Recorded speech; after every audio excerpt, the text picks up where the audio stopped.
Es no savas pieredzes varu teikt, ka galvenais ir būt kustībā.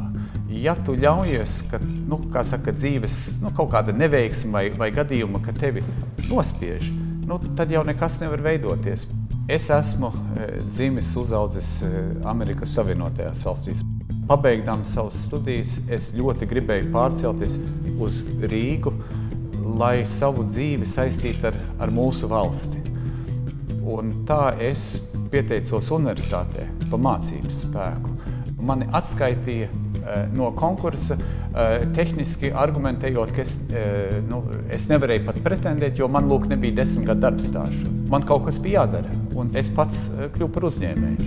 Es izveidoju kopā ar savu partneri uzņēmumu, ko sauc par Lāču ledu. Mēs izveidojām diezgan lielu saldēto preču loģistikas izplatīšanas tīklu. Bet galvenais ir saprast, kas ir tas, ko gribu. Man bija skaidrs, ka es gribēju Latvijā dzīvot. Ja es nevarēšu tā, tad man vienkārši jādara kas cits, jo man emigrēt droši vien vieglāk nekā daudziem, jo es taču uzaugu citā valstī.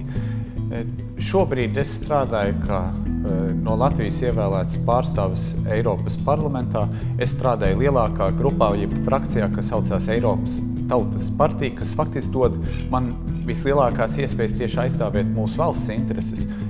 Jā, es esmu uzrunājis 3 uzņēmējus, kurus es esmu pēdējā gada laikā iepazinis, kurus es agrāk nepazinu, kuriem visiem 3 ir pilnīgi citāds, bet ļoti līdzīgs dzīves stāsts, kur viņi nonāca kaut kādā strupceļā, līdzīgi kā es savā laikā.